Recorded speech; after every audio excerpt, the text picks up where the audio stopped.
Hello, thanks for joining us.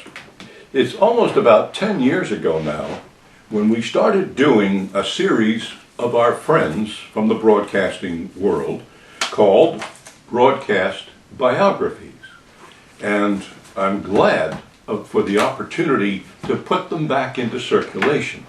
Originally, when we went up with our guests, with the subjects of each biography, to the studios of METV in Bradenton at their kind offer and generosity, I mean, for us to pay to have these shows done would have been very costly, and we didn't have that money on hand.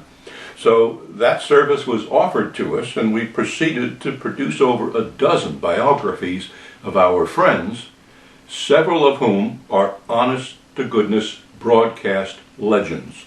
And as a matter of fact, we're starting with one right now. On the radio station known as WOR New York, this man's father, John A. Gambling, began a morning show called Rambling with Gambling in the early 1920s. Passed it on to his son in the late 40s or early 50s, and to this gentleman, John A. Gambling III. When they got done, when this John retired from WOR New York in the 1990s, you had seen a constant run of 75 years of a radio show named after one John Gambling. So the man you are about to see is not only one of the nicest gentlemen I've ever met, but one of the most popular broadcasters in radio history.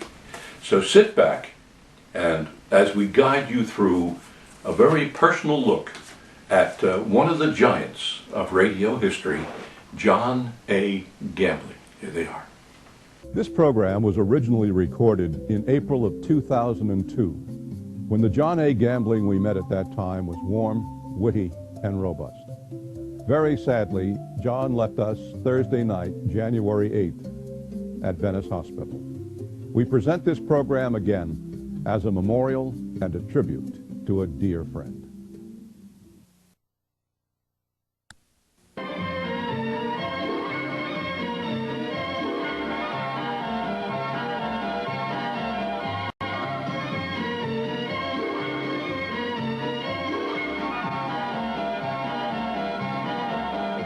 By the way, there's another member of my family I'd like you to meet. He's been on the air with me every year since he was 3 years old, and that's the younger member of the Gambling, John Alfred Gambling. Come on, John.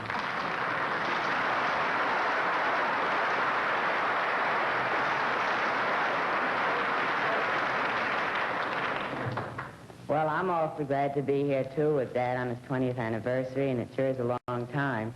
Longer than I've even been around, but any time, Dad, that you get tired of doing this, I'm always glad to take over, you know. Well, isn't that nice? Hello, and welcome to this edition of Broadcast Biographies. We just showed you a montage, a cross-section of radio history, unlike anything that ever happened or probably ever will happen again in the radio industry that we know today. If you think of one entity, one family, one name, and three individuals sharing a 75-year heritage, consecutive radio broadcast under that one title. Our guest today is John A. Gambling.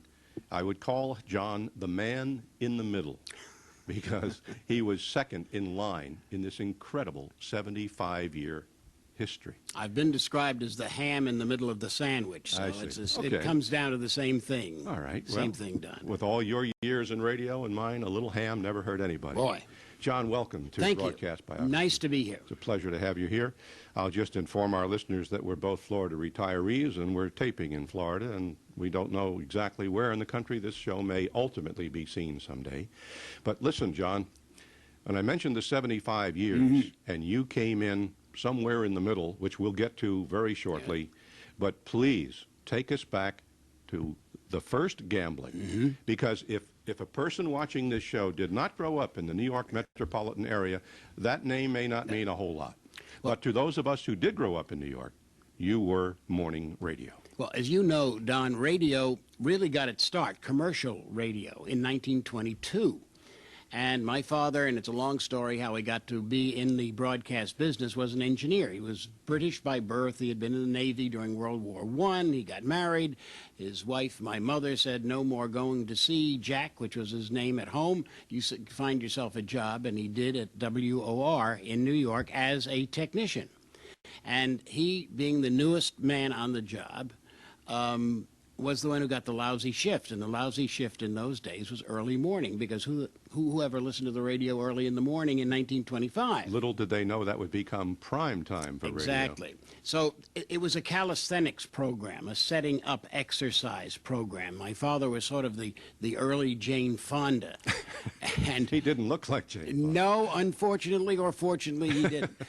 But it was as near as we can tell, it was the 8th of March in 1925 that the fellow who had been doing the program, a gentleman by the name of Bernard McFadden, didn't show up for some reason. Oh. Bernard McFadden, the guy who jumped out of airplanes when he was 90. Health? No. Publisher, yeah, exactly. Oh, yes. So he didn't show up, so the chief engineer, Jack Popley, who you knew in your career. I knew the Popley family. My father called my father and said, look, you've been listening to this guy for a few months. Why don't you go in and see if you can do the program? And 75 years later, we were still doing it. This is our 50th anniversary celebration, 50 years of broadcasting here at WOR, and I thought you might like to hear what the beginning of Rambling with Gambling sounded like maybe 35 years ago. Good morning, another new day is dawning. A happy, cheery, bright good morning will last you all the day through. Good morning. Good morning, John. Get out of bed, stop your yawning. Just pull your shades up, raise your awning, and start the day with a song. And good morning, everyone. How are you all this morning? How are you, Mark? Very well, John, thank you. Oh, it's a grand morning this morning. 1, 2, 3, 4. 1. Well, that's the way it sounded perhaps 30 years ago when my dad was conducting Rambling with Gambling. So on radio, I'm trying to imagine your father telling us to do knee bends and twist to the left and twist to the right, because radio had to tell you everything. You couldn't see it. He had, and I think you may have somewhere in the material that I brought with me, what we used to refer to as the exercise chart. And he would send these out so that you at home listening to the program, and there was a little orchestra that played along, and he would count 1, 2, 3, and you'd do your exercises. He never got off a high stool. Never. Not once. Not once.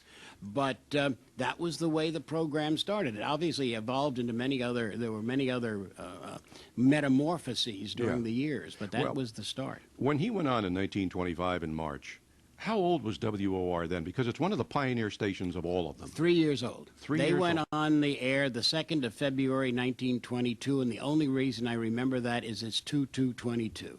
And my birth is 3/3/33. There you go. Mom was very considerate. You're a young man. Listen, when it did evolve from a morning exercise program, can you put any kind of a timeline on that? Did somebody come to him and say, we want a different kind of format? There's got to be more to radio in the morning?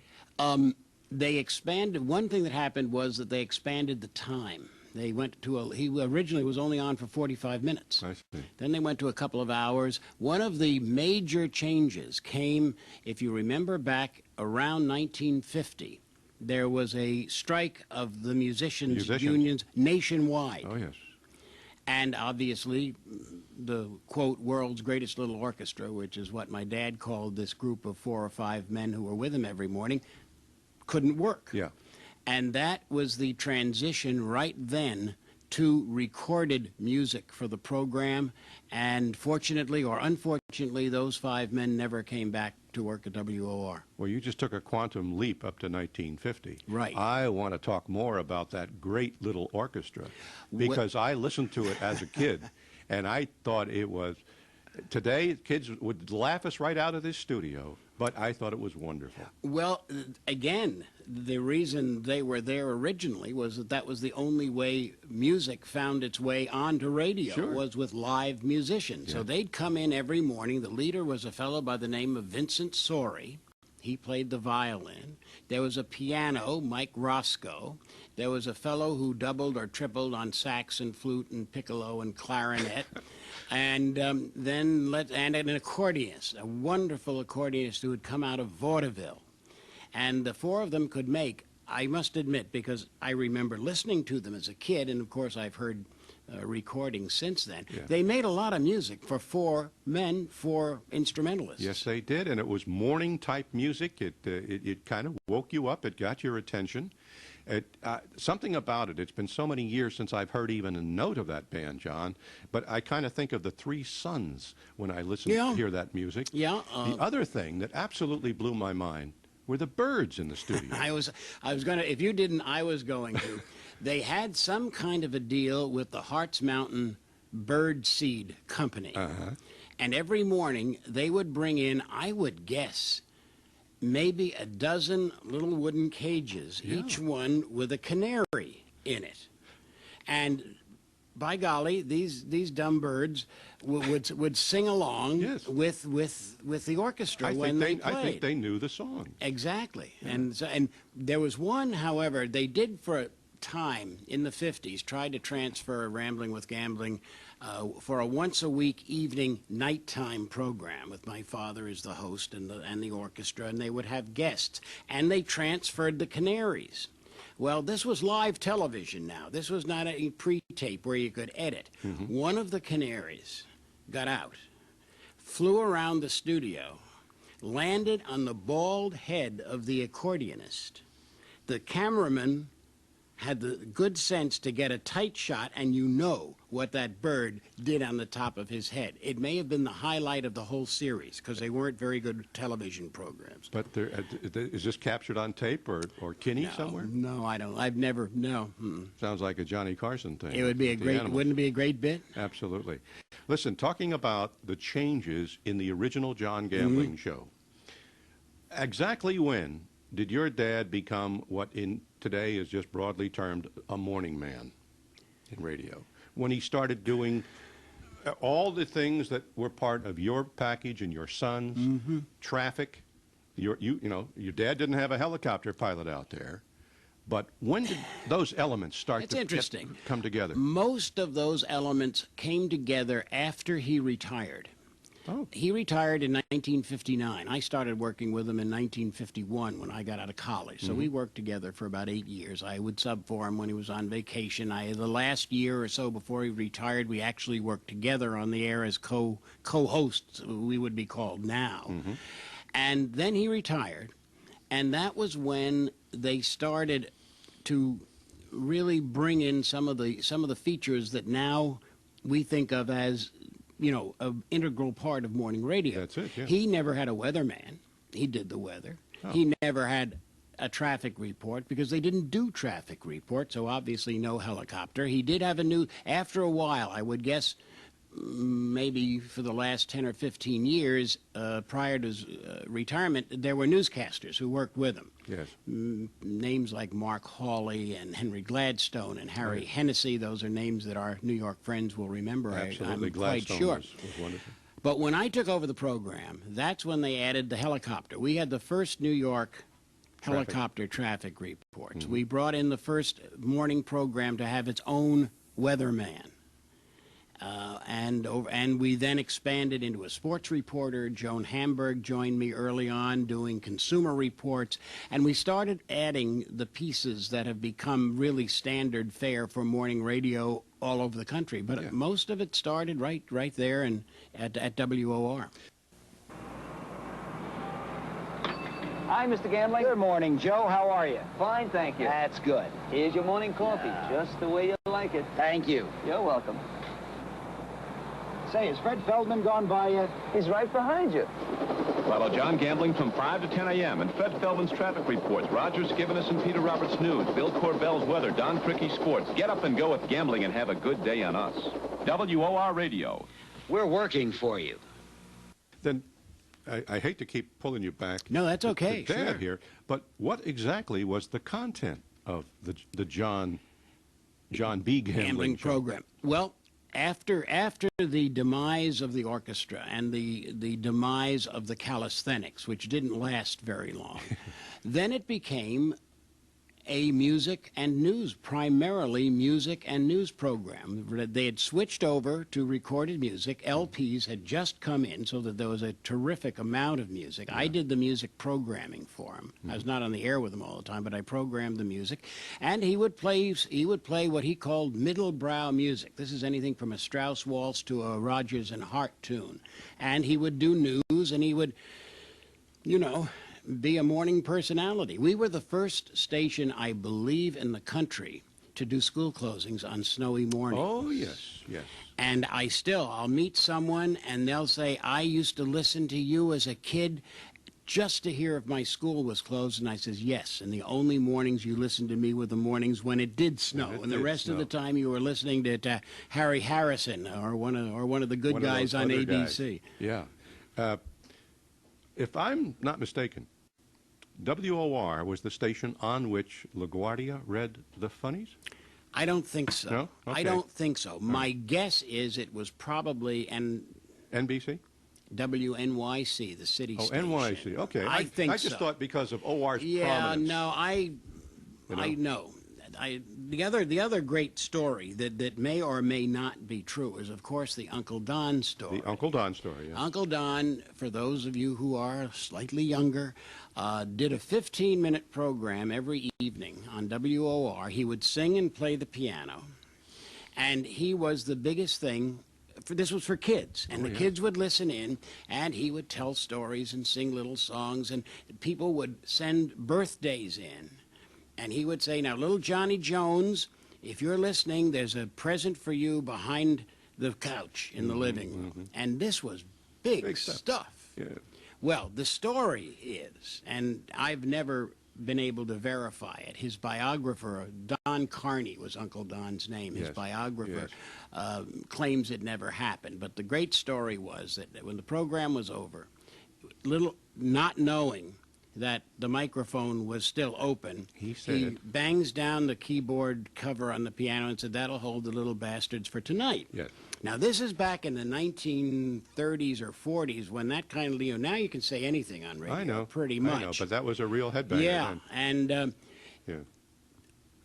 I honestly don't believe it happened, but it's a great story. Well, no one's ever come forth with the tape or even a disc, an old disc of that particular incident. There are tapes and records of other historic events and slips of the tongue. Or hysteric events. If you can go back historically, what about some of the real historic events that took place while you, but particularly your dad, leading up to World War II, that came through that we heard over WOR? I was thinking of the Hindenburg and things like that. Yeah, I'm just reading a novel about the Hindenburg, as a matter of fact, so that would be 1936, 37, around like in that. there. Yeah. I'm not sure that very famous report was on WOR. It might well have been. I think it was. Yeah. And when you think about it, a morning program that's on the air 6 days a week for 75 years, covering at least 3 wars, World War II, Korea, Vietnam, and everything in between. Yes. There has never been a news event in the world since 1925 that was not covered by Rambling with Gambling. Right. Whether it was necessarily first or not is not No, that that's important but right obviously whether some certain things did happen while we were on the air. Now, our son, who is continuing to broadcast not on WOR because the management there at the end of the 75 years in the year 2000 decided that they wanted to go in a different direction in the morning, but our son is now on WABC. Just up the dial, and also the #1 talk station now in New York, I'm proud to say. Yes. He was on the air the morning of September 11th. At the other station. At WABC. Right. And was on virtually, they kept him on virtually the whole day of that tragic Well, event. I know you and I'm sure you were, I was on the air the morning that Jack Kennedy was killed. Yes. And I just had my teeth in my mouth, and we didn't know what to say or do. But And we needed always a lot of help. managed to come up with something. I've never seen a radio guy who couldn't come up with hopefully the proper thing to say. How much I don't want to keep coming up with things that WOR may or may not have done, but I'm pretty sure you were preeminent in what we called the band remotes. OR. Oh yeah, my father would tell a story. When you did a band remote, in the quote the good old days. They weren't so damn good, as a matter of fact. You carried your own equipment, and that equipment early on were liquid storage batteries, acid batteries, to run the remote equipment. They could leak.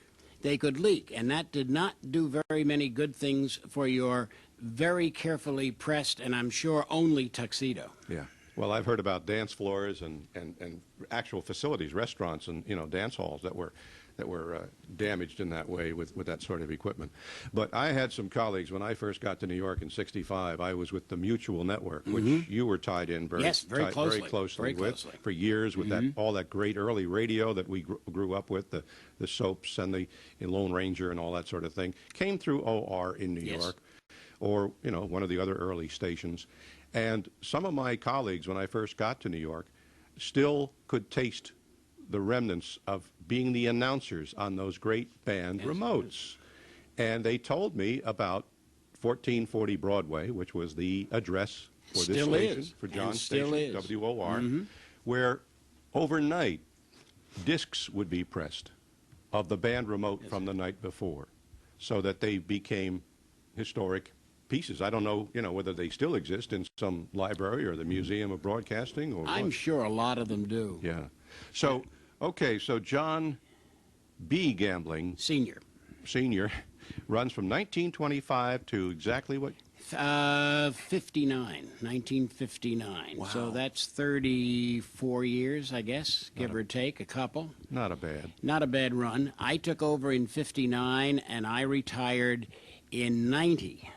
So that's 31 years, I guess. Our son came to WOR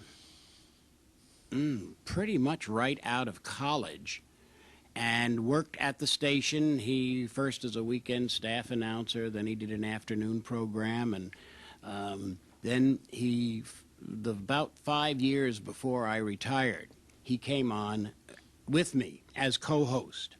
And Don, those were, without question, for me, the best 5 years of the whole time, because sitting, across from your son, as we are sitting across from each other for 5 hours every morning, and watching him develop, and slowly over those 5 years, I shifted the primary responsibility for the program from me to him. In fact, about halfway through, I came in one morning and said, "Okay, John, we're going to."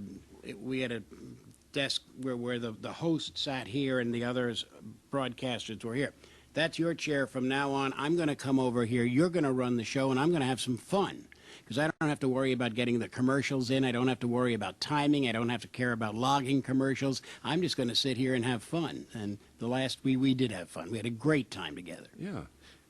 What was your content then? Break it down. You did come up with an excellent news staff. We did. I know the names are so familiar to me because I grew up in the New York area, and may not be to someone watching this in any other part of the country, but the Henry Gladstones and the Lester Smiths and the Jack Allens were wonderful people, many of whom I ended up working with at Mutual anyway.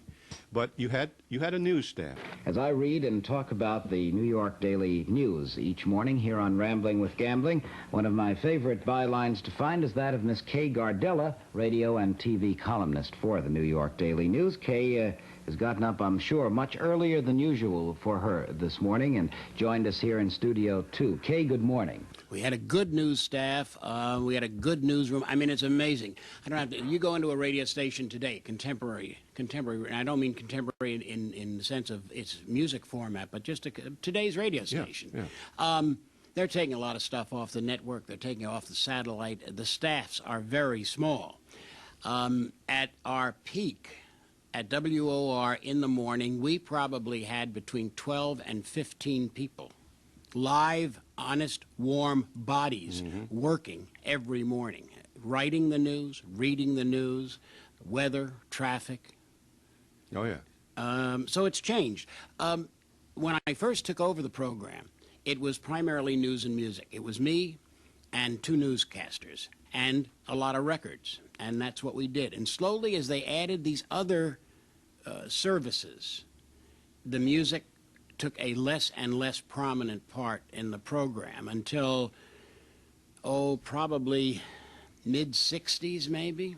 It evolved, or metamorphosed, if you will, into an all-talk, all-information program. And, of course, that was the time when we first started doing telephone interviews, telephone call-ins, or what I preferred to do were call-outs. Yeah. I like to have a list of people that I could call to cover a story or do a human interest story.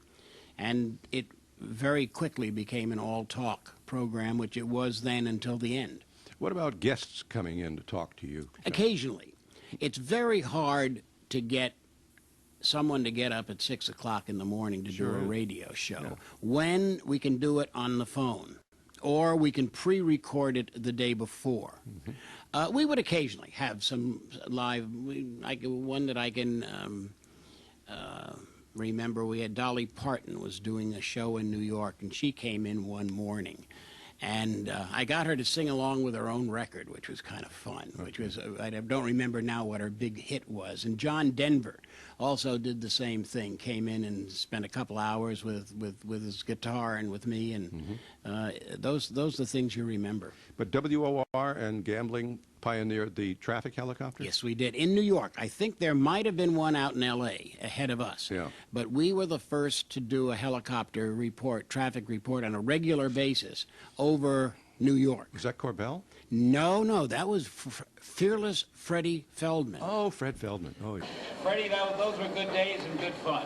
It sure was, John. We had an awful lot of exciting things, a lot of tremendous things that I look back to. It seems to me like it was about 2 or 3 lifetimes ago. It honestly does, you know. It started in 1962, ended in 78. It was just wonderful, and I can't imagine the fact that I was a pioneer in something that's really grown the traffic reporting business in the New York area and all around the country. The whole world thought you were crazy when you started. I still think I was crazy. As a matter of fact, the word out was from the other radio stations, from our competitors around the city, hey, it couldn't be done. You couldn't cover a big city like New York from a helicopter. And Freddie, you proved that not only could it be done, but it could be done darn well. Thank you very much. Good old Fearless Fred. Yeah. And again, things evolve. He started out with a helicopter that I like to refer to as the MASH helicopter, the one you see on the MASH segments with the big bubble in front and not much in back. Yeah. And further along, after he retired, George Meade was a helicopter pilot, and we got into a Bell Ranger, which gave us a far wider spread, and obviously we could get places quicker. And Corbell was weather? Bill Corbell was weather, and was for many, many years. He still is in the business, but doing television up in New York. Now, WOR, to this day, and for as long as I can possibly remember, including your father's tenure, was always known as the talk station. When you went off the air, the Fitzgeralds came along and other famed people of that era. Did any of these people wander in and out of the gambling show to promo what they might be doing? Yes and no. Yeah, obviously we did a lot of promos of the other programs coming up during the day, but they were mostly pre-recorded, and we'd drop them in, or if somebody's going to have a particularly special program, maybe Joan Hamburg or the McCanns or Carlton Fredericks, whoever it might be, we'd do a phone interview with them. What are you doing this afternoon? Yeah, I was thinking of Arlene Francis. Arlene Francis too. Yeah. A lot of famous names. Unfortunately, Don, so many of them are not with us anymore. I was looking at some pictures this morning before we went on the air, and I'm glad there are a couple of us survivors still here. Yeah, we're still hanging around. I wanted to refer specifically, if I can, to some milestones in your career. You guys filled. Now, this is a point we want to make when we talk about a dynasty, such as the gambling dynasty for 75 years, and how big that program was, and how powerful it was, and to a great degree still is. You guys filled Madison Square Garden for an anniversary? We did. It was the 30th anniversary, as I remember, and I think that would have been, 1955. Yeah. I had just been with my dad for a few years, and we'd had the usual production meeting, and somebody said, well, what are we going to do for the 30th anniversary? So somebody said, why don't we do the show from Madison Square Garden? And somebody else said, you're out of your mind. Yeah. What are you going to do? What are you going to do in Madison Square Garden with a program that runs from, I think it was, let's say, 6 to 9 at that time? Yeah. Well, we pursued it, and if you really want me to let you in on a little secret, and it isn't a secret because I think I talk about it in the book I wrote a few years ago. You asked me the original date, March 8th, 1925. Yeah. Well, we needed an anniversary date, and to be honest with you, the real starting date has been lost in obscurity way back there. But Madison Square Garden happened to be available on the 8th of March for a morning program, and that was close enough. This is not even the garden that's there today. Oh, no. This is the old garden up on 8th Avenue, and people you had to get tickets. You had to write in for tickets, and I would guess, I'll bet we had 15 or 20,000 people. Well, I saw the picture. You saw the picture. I believe we have a picture to show our viewers. It was nearly full. It was impressive. Yeah. It was impressive. And this is radio bringing people in like that. Yep. But of course, it was kind of a closed shop in those days before TV came along. And I think our younger watchers probably don't realize that for most of radio's history, the first certainly 30 years or so, there were not that many radio stations. I mean, in New York, Don, as you know, there were probably 5 or 6 stations that made the difference. And after that, they were all second and third runners. Now there are what? In the New York metro area, there are probably what? 50, 75, 100 stations with the suburban stations thrown in? I just showed you a book that was sent to me by an author in the New York area called AM New York Radio from 1922 to 2001, and he chronicled over 150 stations. Yeah. But this is all out in the suburbs. That's right. That was, again, that's a whole new trend. I mean, there were a few suburban stations outside of the city, but people listened to the major stations in the major market city. Yeah. And then you handed the keys, so to speak, over to your son. I did. In what, 1992? No, 1990. 90. Okay. 90. So right. So he had a good 10-year run. He had a good 10-year run, and as I say, the run continues just up the dial a little bit. And we're not getting down to the end of our discussion, but just to key in on that 10 years. When you've been living down here in Florida for quite a few years, and ever since I retired, enjoying your retirement, putting your feet up. Every day is Saturday. Did you get a phone call from your son saying it's over? Because it was quite a shock that went through the industry when the name gambling came to an end. Oh yes, well, as a matter of fact, we were with some friends of ours. Actually, not in Florida. We were up in New England with some friends on their boat doing a little cruising. And I got a call on Sunday morning on the boat, and I had not had a clue that this was going to happen. John had in his I think absolutely right decision said, I'm going to handle this. It's not my father's problem. I'm going to do what has to be done. And his contract this was in September, as I remember. His contract had the end of the year to run. And the station expected him to fill out his contract, and he went in on Friday, said to the management, you don't want me, I don't want you. I'm out of here Monday. It's going to be the last program. Oh, boy.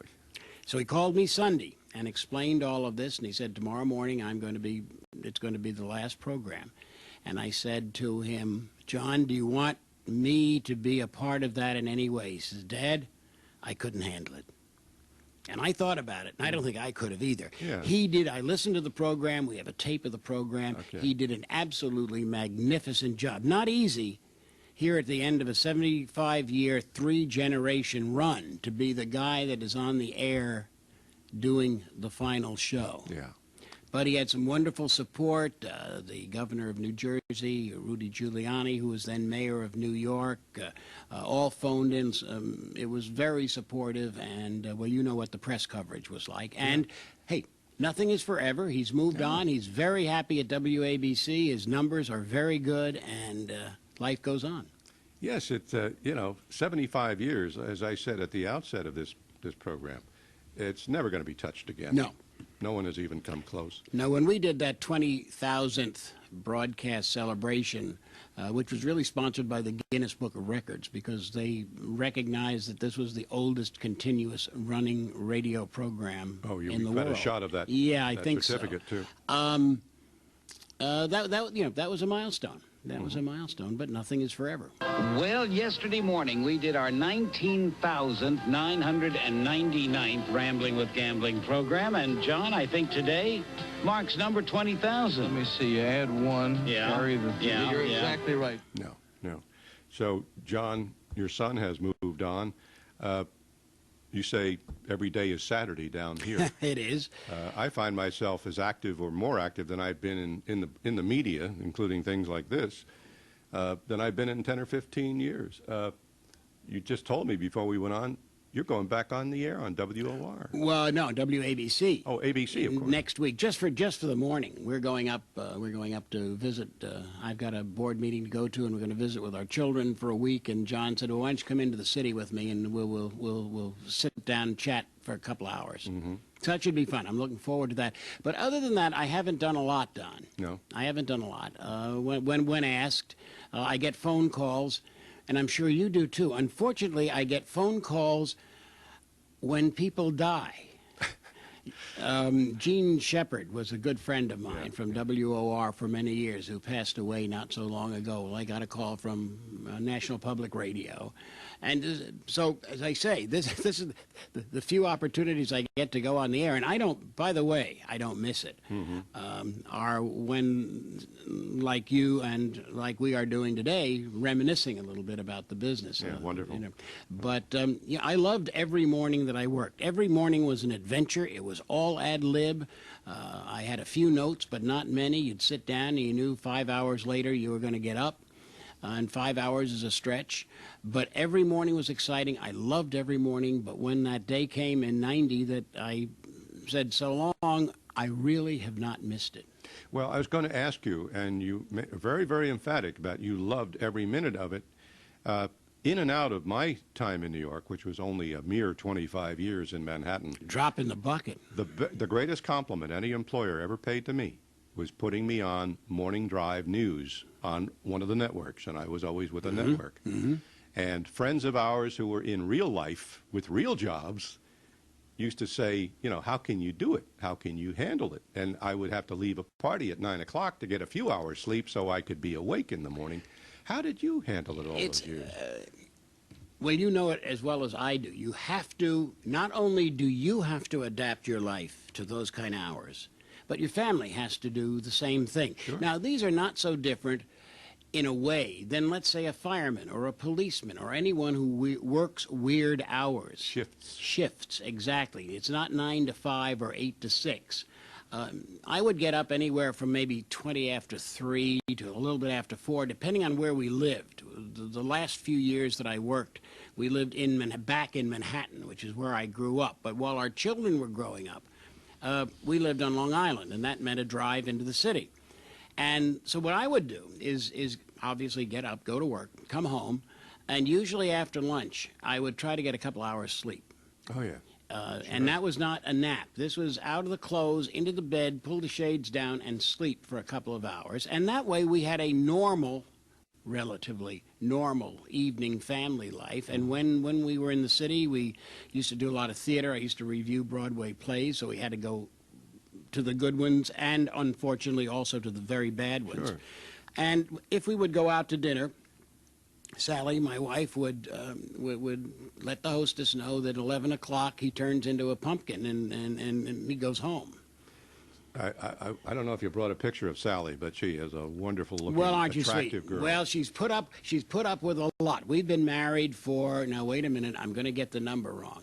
We've been married for 53 years. Wow. And it's been a wonderful life. She's been incredibly supportive. Yeah, She's brought up 3 great children. We now have 7 grandchildren.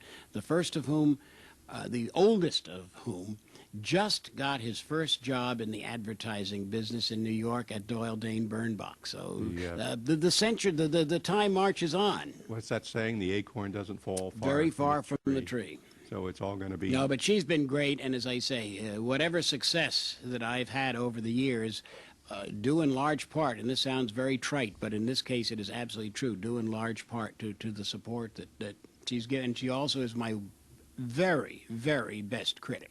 Really? Absolutely. Well, we only met her briefly, but she was very gracious and lovely, and your home is wonderful, beautiful. Well, she'll say to me, she said, I can't believe you said that. I can't believe you did that, you know. Yeah.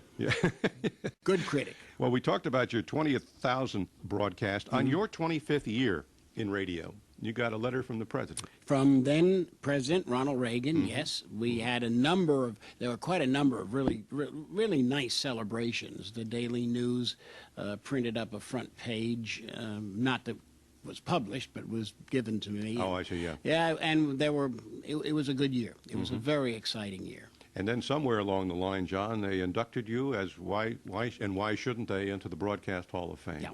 Well, the broadcast, there are actually two broadcast halls of fame. There's one in Chicago, and of course there's the Museum of Broadcasting here in New York, and the Gamblings as a family and as individuals have been inducted, either one or all of us into all of them at one time or another. And I don't know, and I'm just asking the control room, I don't want to put them on the spot, but we started out today on this episode with a montage from some of your video, and we may well be going to some of it now, or maybe already have during the course of the program. Well, John, we've discovered all over again that at least there is one gambling in the world who had a semblance of a singing voice. Thank the good Lord that they don't make us sing. Over WOR New York from the 1930s to the late 1980s. Program. How young I looked. We haven't changed that much. Oh, aren't you nice? I saw some of the pictures that you brought in and that we have brought up on the screen. No, I would still recognize you. Barely recognizable, but still erect and moving. Yeah, it's the head has grown up through the hair, but it happens to all of us. That happens. Happens to all of us. And if we're getting down toward the bottom of the barrel here today, in 75 years of gambling, I'd like you to reflect on what you see in broadcasting today. I don't mean to say bring down, a sledgehammer and say it's all trash, it's all garbage. We know it's a lot of bad-mouth radio, John, and there's things going on out there that I don't enjoy or approve of, and I don't think you do either. But if you could look at young people today. I had a number of years when I was in direct head-to-head competition in New York with Don Imus and with Howard Stern. Who are the two shock jocks, if you want to call them that, who are the original stretchers of the envelope. Oh boy! And everybody fell in step, or almost everybody fell in step. People will say to me now, "Gee, what do you think?" Imus said this morning, or Stern said that this morning. What do you think about that? I said, you know what I think about? I think about the fact that on your radio there is a button, and it says on and it says off. Or a dial. Or a dial, where there are 55 other radio stations doing everything from classical music to whatever. Sports and the whole bit. Sports and so if people want to listen to Don, if people want to listen to Howard, I've done a couple of seminars with Howard Stern. Have you? Yeah. Oh, that must have been a laugh. It was fun. I mean, he's a bright guy. Yes. He's a bright guy. I don't admire what he does, no, but he's a bright guy, and he's obviously wildly successful, as is Don Imus.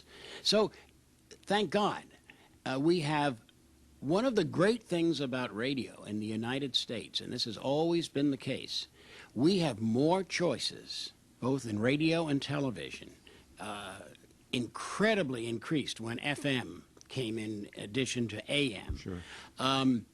The government, except for National Public Radio and PBS, and granting licenses, the government has, to a greater degree than in any other country in the world, kept their fingers out of broadcasting, as you are well aware.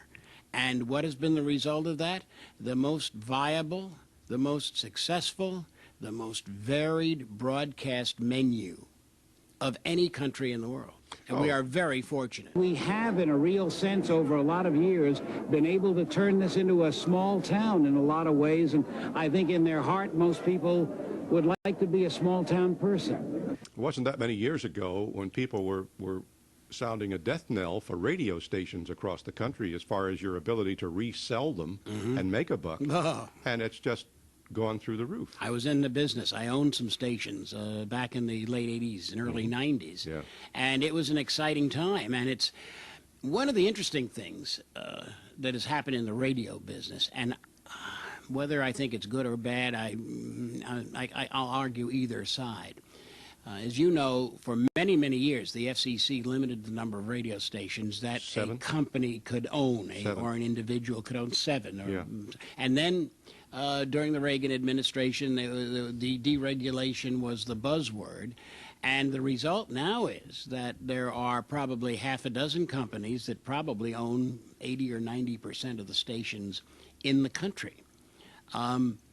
However, everybody was afraid that would diminish the amount of variety, and it hasn't, because these people are in the business of making money, and if you have 5 stations in one market all playing the same thing, you're not going to make a dime. So even if you own 3 of them, you better diversify. You better diversify, and I think the quality of programming, certainly the audio quality, is incredibly good today, even on AM.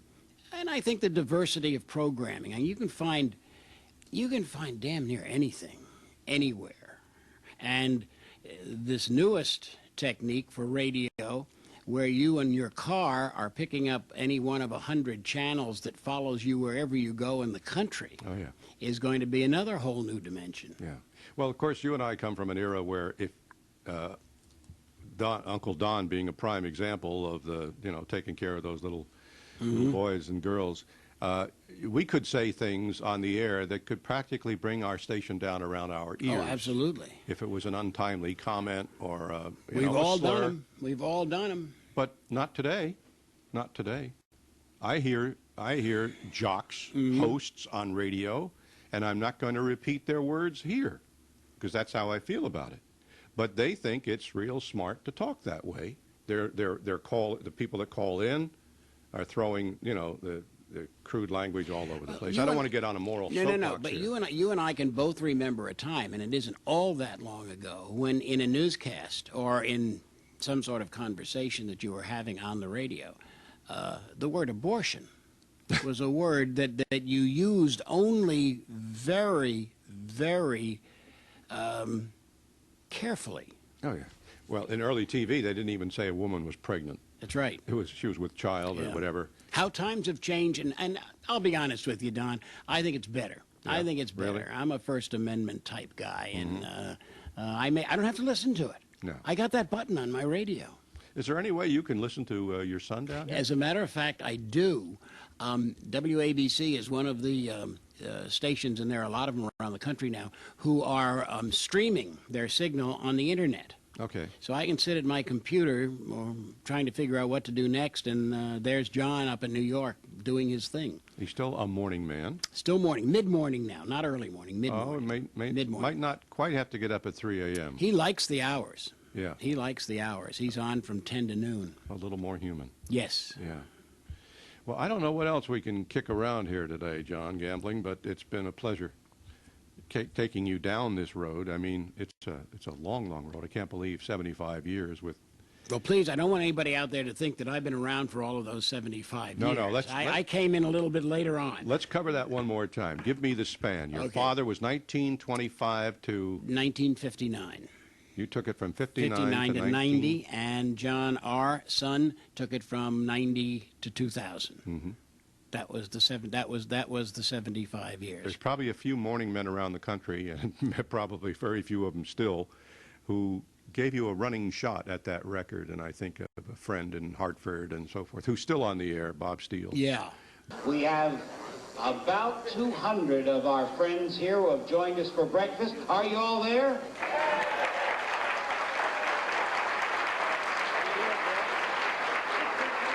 I want to know, is anybody a little nervous here? Because you all know that you've got a chance at $20,000 right now. Who's nervous? All right, all the names are in the silver bowl right here. You can see the check. We're going to put somebody's name on it right now. You ready? Dig down. All right, I'm going to go down. I'm going to stir it up just a little bit here. You know I do this to make you anxious. I got one. It's right here. Here's the winner. Read the name.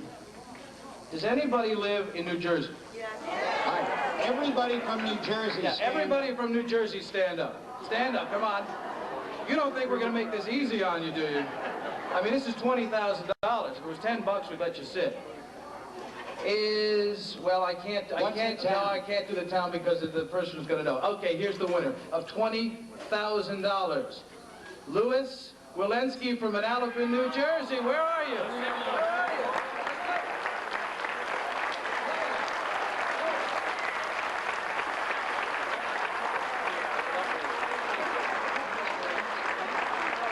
But there's not too many can I don't even think come I close. don't think so. No. I don't think so. And as you said at the beginning, the likelihood of that tenure being equaled is somewhere between slim and remote. Well, for one thing, you did have a nice span there, your father and you, when you didn't have television and the Today Show to compete with, and fragment your audience in the morning. You had it all to not strictly to yourself, but you were, everything was radio. And that has all changed. Yes. And how could anybody ever hope to mount a radio program and pass it along to sons and grandsons? It's not going to happen. I doubt it. Yeah. I doubt it. It's been a great run. We have been the family has been very, very fortunate over the years to be able to, as I'd worked with my father, then to move along and have my son work with me. Has been a very, very exciting experience for me. I wouldn't have had it any other way. Now, what happened during the war years? Here we are dropping back again, but I remember our friend Mr. Steele up in Hartford at WTIC. He had his record, his yearly consecutive broadcast interrupted by World War II, as did a lot of people in communications. What was the situation with your father? We were fortunate in as far as the continuity is concerned, that my dad was too old at that point. In 1941, he was 43 or 45 maybe, and he did try. He had been in the Navy, in the British Navy in World War I, and he did try to get into the United States Navy. He was obviously a citizen, and they said, "Thanks, John. Yeah, we got a lot of younger guys who can. You're more important doing what you're doing." And now, what about during your tenure and your years? During my tenure, I got out of college in the early '50s, which was during the Korean conflict. Yeah. And at that time, they were not taking, if you remember, I was married at the time. Sally and I were married while I was still in college, and they were not taking married men for the Korean War, so that I did not have the opportunity to serve there. And by the time Vietnam came along, I was in the same category as my father, as too old. Okay. Yeah. So we've been from that point of view, not that we wouldn't have been willing to serve if the opportunity was there, but it's just the way things have worked out, so that the continuity was able to be maintained. Yeah, you've got to be a little bit fortunate in your timing, Oh, yes. I mean, I was just on the outer edge, the higher outer edge of World War II, but just young enough for Korea. Yeah. And got caught into that. And about the time you were coming out of college, I was heading over. The year you're born has, for our generation, played a tremendous amount on our fortunes, if you will. Oh, absolutely. I was born in 1930. If I had been if I had been born in 1928, for example, I would have been in the middle of World War II. Prime time. But those 2 years made all the difference. Okay. I came out of the Army in '55 and immediately enrolled in the Cambridge School of Broadcasting in Midtown Manhattan, and it's still there. I know. What would your advice be if a young person comes up to you and says, "Mr. Gambling, I want to get into your business, radio and TV"? Where do they go? Where do you send them? I think the first place you send them is to college. So many of our universities have got excellent communications. When I went to school, and when you probably at that same time, there were you could take courses in speech, quote unquote. You could take courses in writing, in drama, but there was no such thing as a communications course. Our son, for example, was a communications major at BU, at Boston University, and they have most big universities and colleges, have their own radio stations, and now television stations, and an opportunity for young people to work. I worked for the college radio station at Dartmouth, where I went for the whole 4 years I was there, and that was a wonderful grounding in actually being able to sit in front of one of these things and do something, and not many people were listening, which is probably just as well. But that's to me, that's you know, get the college, get a good liberal arts education, get as much practical experience in front of the camera or behind the camera or in front or behind the microphone as you can. Take those summer intern jobs if you can get them. Well, there's some people out there now, I think of Bob Costas and Marv Albert and a couple of others, who sort of put Syracuse on the map. And Excellent. And made a lot of people aware that the major universities are taking this business very, very seriously. And it's not just in the old days, again, going back to our early times, there'd be a campus radio station, and it was just a fun thing. Yeah. It was a fling. You did it after hours. But now it's big business. Very big time. It's very big business, and I guess even to get on a college radio station today, you've got to be pretty darn good.